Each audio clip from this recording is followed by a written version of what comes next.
right, so we're doing lesson 4 in equations. So this is our third day of equations.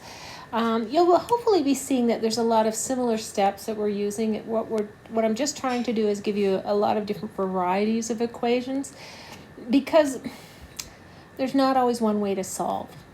Okay, but if you have all these tools in your toolbox, hopefully it will help you out.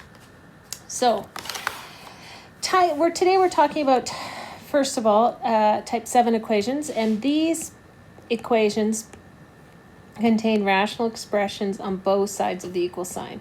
It's also known as proportion. So proportion is two equivalent fraction statements. Now, a recommended strategy for these types of equations is called cross multiplication, and it will only work for proportions. So you have to have a fraction equals a fraction.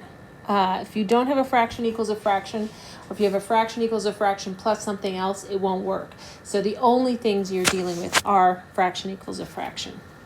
So we call this cross multiplication because basically to solve, what we do is we cross multiply. So let's look at this to see what happens. Here I have x minus 3, or x minus 1 over 3 is equal to x plus 4 over 6. So what I'm going to do is I'm going to cross multiply. I'm going to multiply, and I don't like the way this is set up. I'm going to be quite honest here. I actually would do it where I would go, you're going to get the same expression but just opposite. I would go 6 times x minus 1 is equal to 3 times x plus 4. But as you can see, it's the same thing on either side of the equation. I've just switched the left and right sides. Now, remember, once you do that, you do have to distribute. And of course, this is assuming that the top and bottom of the rational expressions are in brackets so that you can distribute. Once you do that cross multiplying, this gets rid of the denominators, gets rid of the fractions so that you can solve. Okay, and after you do that, so here what we've done is we've moved the 12 to the opposite side, and we've moved the 6 to the opposite side. They've combined that in one step. Normally we would break that into 2 steps, but you can do it in the one step if you want to kind of, if you're able to wrap your brain around it, okay? But then you simply solve the equation. Now, I always say it's much better to do these examples to learn, so we're going to do this here. So remember that we consider those in brackets, and we're going to cross multiply to solve. So when I do that, I'm going to get 2 times 2x plus 3 equals 5 times x minus 6. I've got to distribute.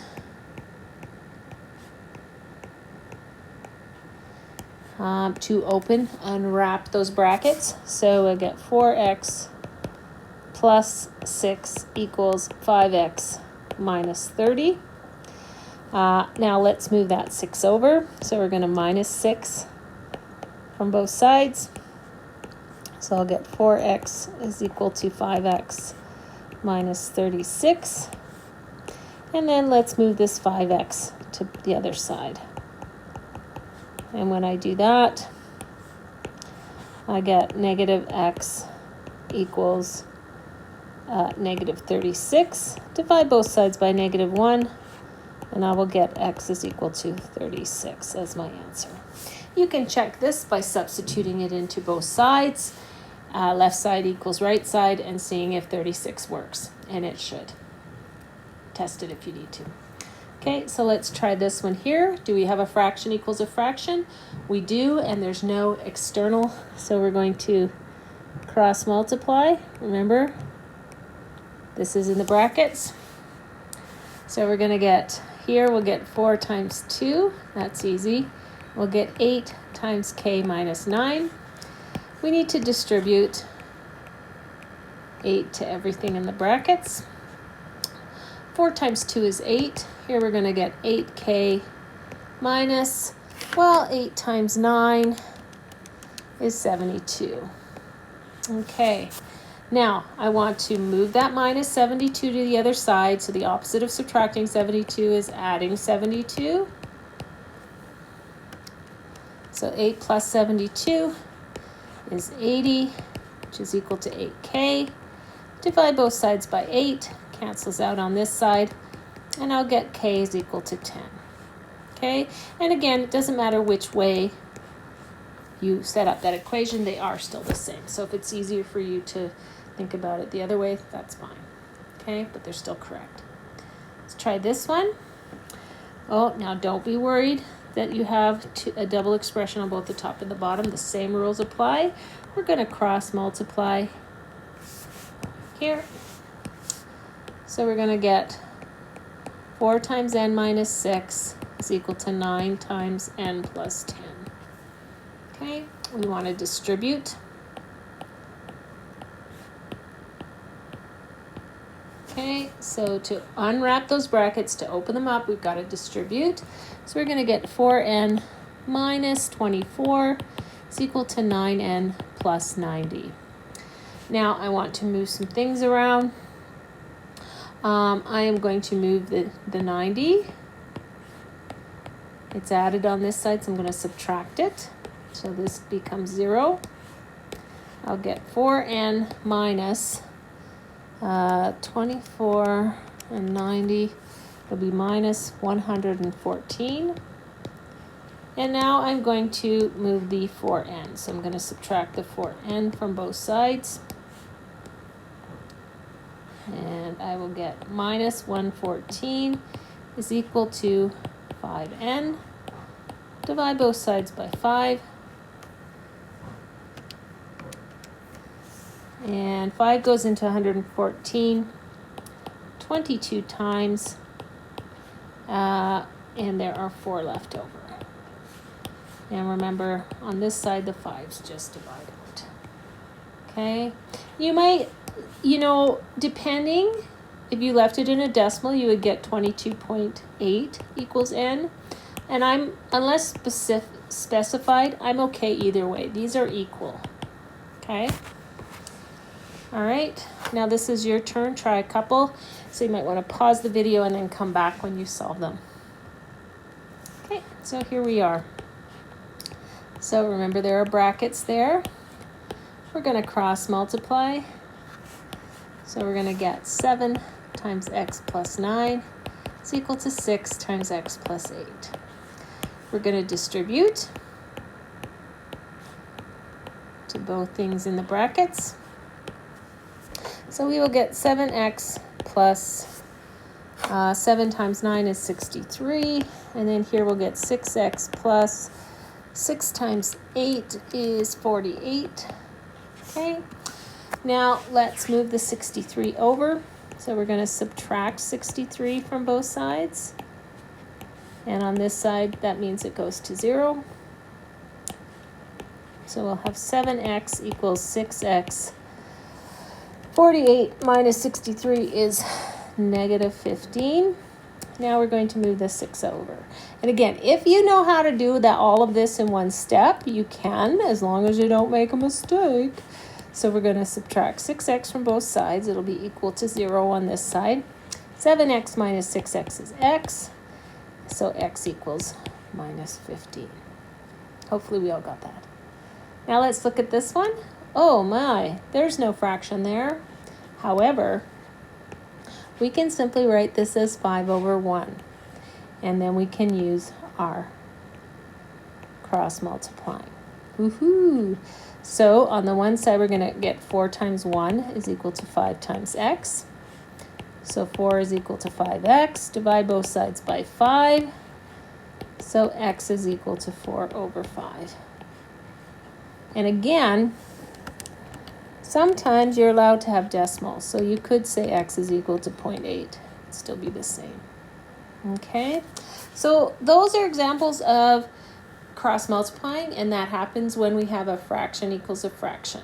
Now, the last type of equation that we're going to look at is solving inequalities, or it is when we, instead of an equation, we are actually solving an inequation, an inequality. So really it says equations, but we're actually dealing with inequalities. Now, it's important to note when you have this, the larger is on the larger side of it, and the smaller is on the smaller side. So that's very important, okay? And similarly this way, smaller, larger, okay? So you need to make sure that you get those clear. It is best to write the variable on the left side, so when we read the inequality, it makes more sense. If you have to flip the inequality, be mindful of the direction of the sign. So in order to flip that sign, you basically have to change the direction of the sign, okay? So for example, if we have x is written as such, this means is less than. We have n is greater than 50, right?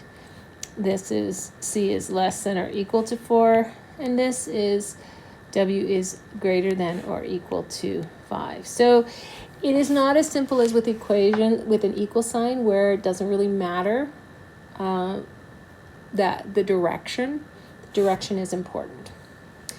When we solve inequalities, however, we can use the same techniques as solving equations. However, there's one extra rule.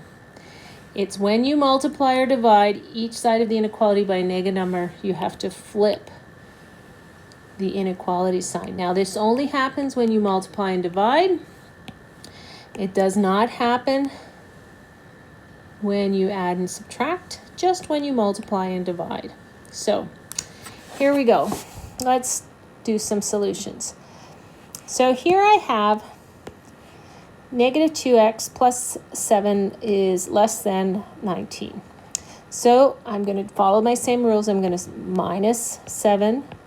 Now I'm not multiplying or dividing, so even though that's a negative sign, at this point it does not do anything. So I'm going to get negative 2x is less than, well, 19 minus 7 is 12.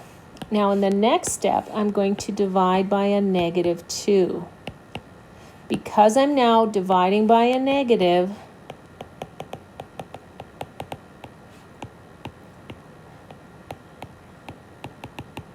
I have to flip the sign. So this becomes x is greater than negative 6. So basically, that dividing by a negative made me have to flip the direction of the sign, and it's now no longer less than, it is now greater than, okay? Only happens when you multiply or divide by a negative. Okay, let's do the next one. All right, here. So I've got 4x minus 7 is greater than or equal to negative 15. I'm going to add 7 to both sides to get rid of it. So I'll have 4x is greater than negative 15 plus 7 will be negative 8. Now I'm going to divide by 4. I'm dividing by a positive number, so that does not do anything to the sign. So the sign stays the same, and I get negative 2. X is greater than or equal to negative 2. Okay? Dividing by a positive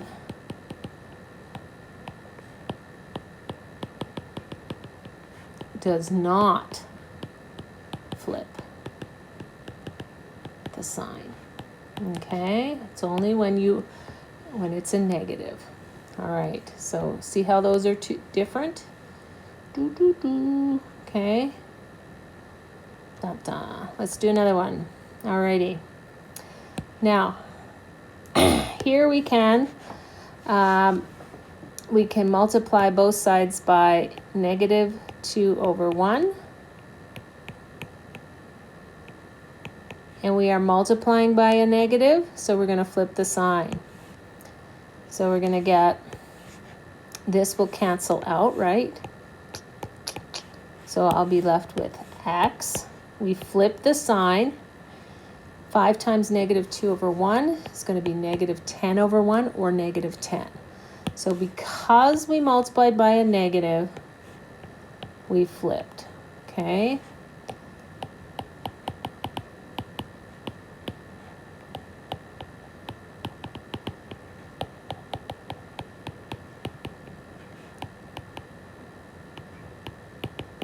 Okay, let's try this one here. Okay, we got brackets there, so we're going to expand those brackets first, follow the same rules we normally would, and then see what happens. So 4x minus 4 is greater than or equal to x minus 15. So now I'm going to start moving things around. I'm going to add 4 to both sides. 4x greater than or equal to 4 minus, is that 11? Yep. And then I'm going to move this x over, so negative x. Still, I'm not multiplying or dividing, just adding or subtracting, so that's okay. So I'll get 3x is less than negative 11. Now I'm going to divide by a positive 3. I'm not dividing by a negative, so it does not change the direction of the sign. So negative 11 divided by 3. 3 goes into 11 3 times with 2 left over. Okay.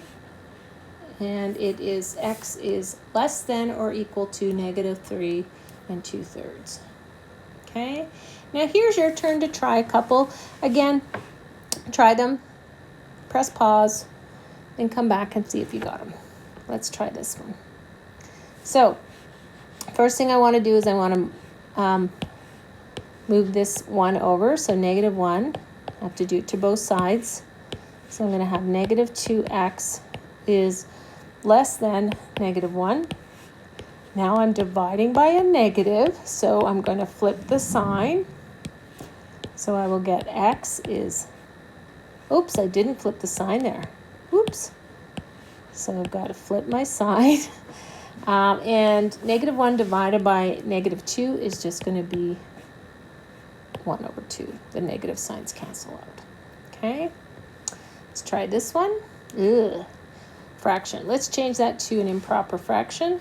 So 1 times 3 is 3 plus 2 is 5. Okay.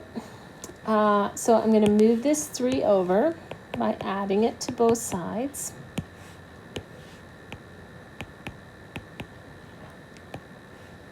Four plus 3 is 7. And now I'm going to multiply both sides by 3 over 5, multiplying by the reciprocal. Now it's a positive number, so I don't have to flip the sign. I just can multiply. On this side, 5 divides out with 5, 3 with 3. So that's how I get rid of it. So I'll get x is less than, here I'll get 7 times 3. Remember, this is just like having 7 over 1. So it's top times top, bottom times bottom. So I'll get 21 over 5. So 5 goes into 21 4 times with 1 left over. And that's my answer. Okay. Now, when solving inequalities, the answer may be shown on a coordinate grid or number line. For example, let's say the answer for an inequality is written as x is less than negative 1. It could be graphed in this manner. So this is my x value. So if x is less than negative 1, then we would draw a dotted line on the negative 1 for x, and we would shade in this area.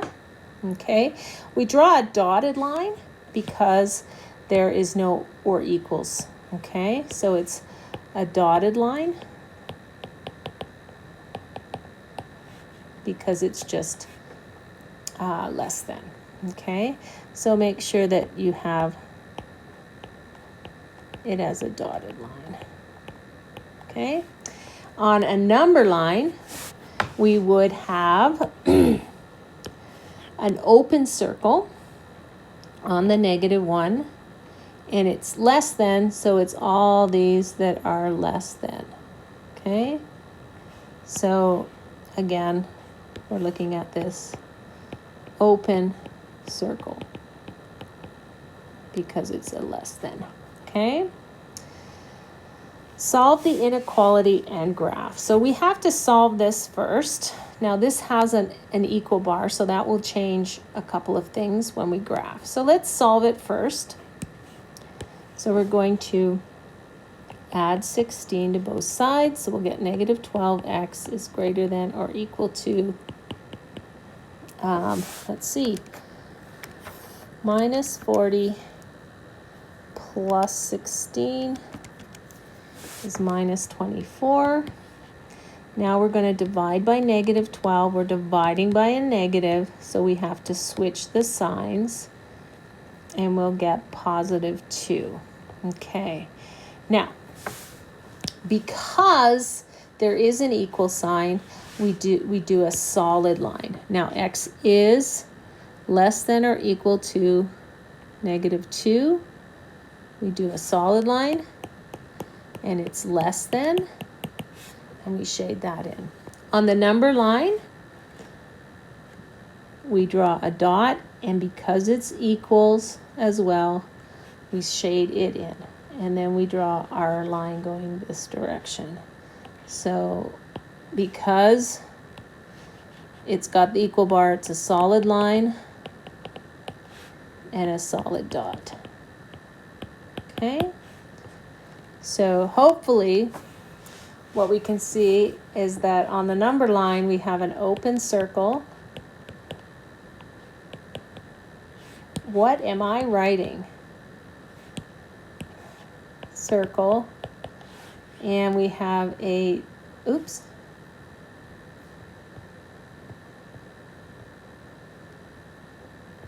sorry, skipped way past. I'm getting there. And we have a dotted line, and if it's got an equal bar, we'll have a closed circle and a solid line. Okay, so that's the basic difference between the two things in terms of that. And you just need to watch the direction, that if it is less than or greater than, what side you have shaded in or extended. Okay, alrighty, now it's time for you to practice.